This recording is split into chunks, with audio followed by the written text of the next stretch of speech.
Saya ingin mengajak tuan-tuan pada pagi ini untuk menelusuri keterowong sejarah. Kita sama-sama mengembara semula ke masa lepas. Kenapakah maulid ini disambut? Dalam satu buku ni bagus kalau kita baca A Short History of Turkish Islamic States. Ini buku moden lah, tulisan Dr. Ibrahim Kapesoglu. Ada satu catatan daripada Imam As-Suyuti dan juga Imam As-Sakhawi. Dia buat kajian siapa orang pertama yang buat sambutan maulid secara rasmi dan besar-besaran. Kata mereka, wa awwalu man ahdatsa zalika sahibu Irbil Al-Malikul Muzaffar Abu Sa'id Kaukab ibn Zainuddin ibn Buktakin. Orang pertama yang memulakan sambutan maulid adalah penguasa wilayah di Irbil, Iraq. Namanya Al-Malikul Muzaffar Abu Sa'id Kaukabri bin Zainuddin bin Buktukin. Setengah kitab menyebut namanya Al-Malikul Mu'azzam Muzaffaruddin Kukburi ataupun Kukuburi bin Zainuddin Ali Kucek. Panjang betul lah namanya. Dan dia ni ahadul mulukil amjad wal kubara wal ajwad wa kana lahu asarun hasanah. Wa huwa alladhi ammara al-jami' muzaffari bisaf'i qaisun. Dia adalah seorang raja yang dihormati dan seorang yang sangat dermawan. Jasanya sangat banyak dalam pembangunan, antaranya membina Masjid Al-Muzaffari di lereng Bukit Qasyul. Dia ni digelarkan Gokburi. Gokburi ni maknanya serigala biru. Hebat.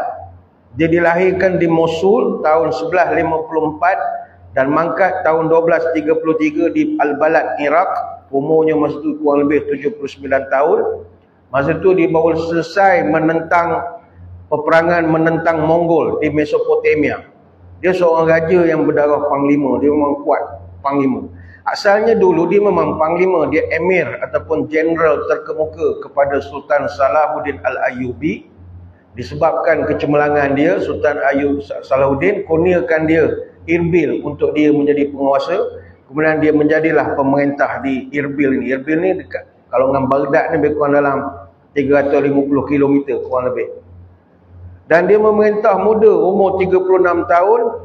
Banyaklah jasa-jasa yang dia buat. Dia ni tak ada anak lelaki.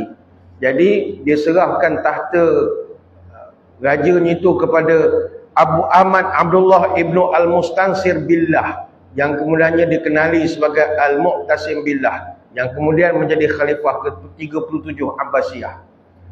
Maka kata Imam As-Sakhawi ni, Sultan Muzaffaruddin Gokburi ni seorang yang bijaksana, seorang yang gagah dan dia mempunyai pandangan jauh. Kana Gokburi awwal hakim muslim yahtafilu ala bi maulidin Nabi Muhammad fi haflil muhibin thumma khilaluhu tilawatul maulidun Nabi qasaidu tahtafilu bi maulidin Nabi. Gokburi ni adalah pemerintah pertama orang Islam yang mengadakan maulid secara terbuka. Yang mana dia buat majlis macam kita, terbuka, bukan tertutup. Masa tu mungkin ada orang buat maulid tapi tertutup. Dia buat secara terbuka, di mana dia telah mengadakan majlis-majlis pembacaan maulid ataupun puisi-puisi tentang hari kelahiran Nabi.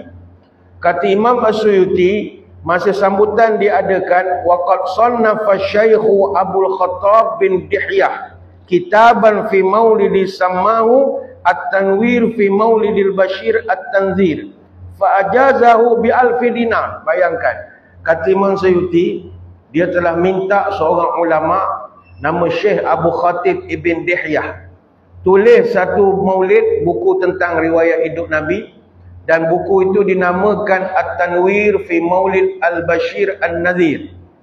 Selepas buku itu siap, dia bayar kepada Syekh Abu Khattab bin Dihyah ini upahnya 1000 dinar.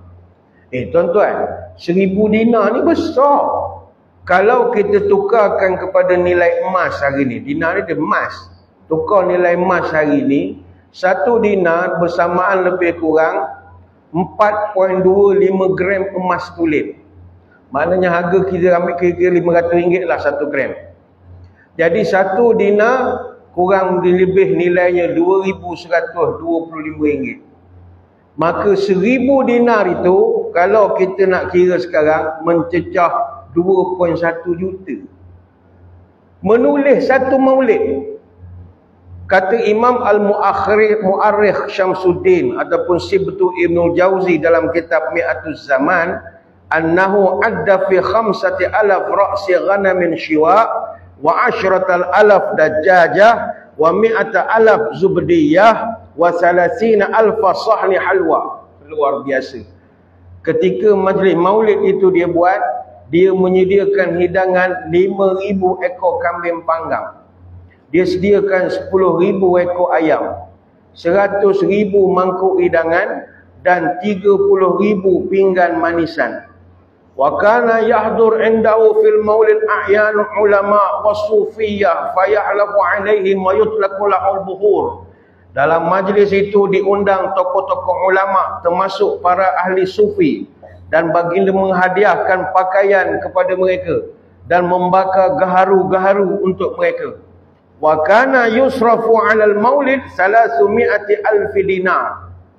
Dan Sultan Muzaffar Kaukabri membelanjakan 300,000 dinar untuk sambutan maulid saya. Tuan-tuan, 300,000 dinar ni kurang lebih sekarang 637 juta lah, kurang lebih. Menyamai bajet setahun JAKIM. Bayangkan. Dulu JAKIM lama lah, tahun 2022 JAKIM belanjawan tahunannya 964 juta setahun. Cuma untuk belanjawan 2025 dia dapat peruntukan 2 bilion untuk setahun. Kita peringkat negeri pun kalau sambut maulid peringkat negeri, berarak, minum, makan, tuanku berangkat apa semua, berapa belanja? 100 hingga 300 ribu je. Masjid ni tuan tanya Datuk lah berapa belanja. Bukan sikit belanja untuk maulid ni. Tapi tak boleh lawan lah Sultan Muzaffar Kaukabri. 300,000 dinar. Dia habis jutaan. Tapi Malik Al-Muzaffar bin Abu Sa'id Kaukabri Zainuddin Buktaki ni, dia memang seorang dermawan. Dalam riwayat menyebutkan, dia sediakan 100,000 dinar setahun untuk belanja Darud Diyafah. Dekat Irbil, dia buat rumah-rumah transit. Jadi musafir kalau dalam perjalanan nak ke Baghdad, tak payah cari hotel, motel ke homestay, Airbnb, tak payah. Dia sediakan rumah untuk musafir. Dia datang di situ, tetamu datang boleh mandi, tumpuan tidur 1 malam, 2 malam dan teruskan perjalanan. Itu saja dia sedia 100,000 dinar setahun. Dan dia sediakan 200,000 dinar setahun untuk membebaskan tawanan perang salib. Crusades, dia memang ada peruntukan khas. Dan dia sedia 30,000 dinar setahun untuk top up perbelanjaan orang buat haji untuk bagi bekalan air. Mekah Madinah tu dia akan top up untuk nak bagi belanja. Itu tak termasuk sedekah-sedekah rahsia yang tak diceritakan oleh para ulama. Sebab itu isteri dia kata, wa hakat zaujatuhu Rabi'ah Khatun binti Ayub, nama isteri dia. Anna qamisahu kana min kirbasin ghalizin la yusawi 5 darahim. Kata isteri dia nama Rabi'ah Khatun binti Ayub, baju suami saya, baju tuanku dibuat daripada kain kapas yang kasar. Harganya tak sampai 5 dirham. Dia ni zuhud. Pakaian tak ada nak bermewah. Qalat, isteri dia tanya, fa'atabtuhu fi zalika. Saya tegur suami saya. Kemudian apa jawab suami dia? Lubsi thawban bi khamsati wa atasaddaqu bil baqi khairun min albasa thawban musammanan wa ada'al faqir wal miskin. Baju aku bernilai 5 dirham sebab selebihnya aku nak jimat untuk membantu orang memerlukan. Aku nak menolong orang susah, memberi dana kepada yang memerlukan, daripada aku memakai pakaian yang mahal-mahal tapi orang fakir dan miskin terus susah dalam negeri aku. Ini seorang yang kaya. Saya tidak nak urai lebih tentang cerita Sultan Muzaffaruddin, kan jadi maulid Sultan Muzaffaruddin pula pagi ni. Tapi ni nak memberi pahaman pada generasi muda khususnya. Sambutan maulid ini dimulakan oleh seorang raja yang memandang jauh. Apa yang dia pandang jauh? Kalau kita kaji, apa punca sambutan maulid yang dia laksanakan ketika itu? Inisiatif tu apa sebab?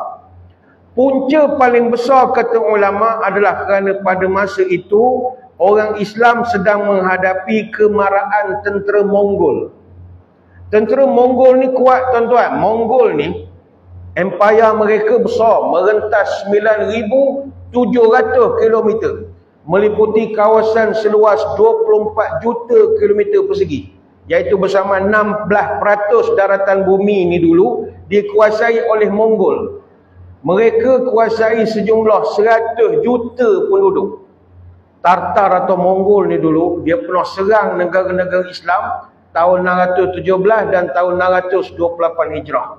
Kemuncak dia boleh jatuhkan kerajaan Abbasiyah tahun 656. Mongol ni kuat. Dan umat Islam di bawah bangsa Tartar Mongol ini, kita duduk dalam kegelapan selama 43 tahun. Tahun 604 Hijrah, mereka mula bertapak. Tahun 616 sampai 658, mereka bina empire. Mereka takluk Bukhara sampai Gaza. Begitu kuat Mongol ini. Tahun 658 barulah mereka dikalahkan di Ain Jalut. Tartar, geng-geng Mongol barbar Tartar ni, Khan, Genghis Khan, Hulagu Khan ni, legend tuan-tuan, dia legend.